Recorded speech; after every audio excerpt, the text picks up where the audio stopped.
পরম্পরা পরম্পরা অবিকল আম্রফলের মতোই হয়।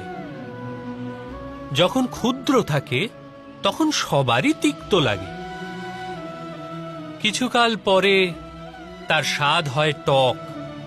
যার সেই স্বাদ পছন্দ সে তাকে গ্রহণ করে নেয়।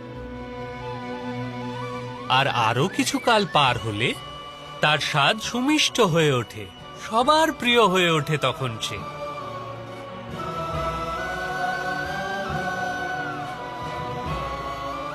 কিন্তু আরো কিছু কাল কেটে যাওয়ার পর তাতে পচন ধরে,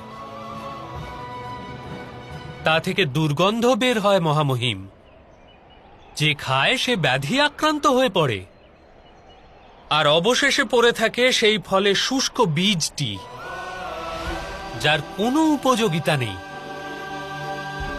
আমি পরম্পরার বিরোধী নই মহামহিম, কিন্তু পরম্পরা যখন শোষণের উৎস হয়ে ওঠে, সুখের পরিবর্তে দুঃখ দান করে, তখন সেই পরম্পরাকে সমাধিস্থ করে নূতন পরম্পরাকে জন্ম দিতেই হয়।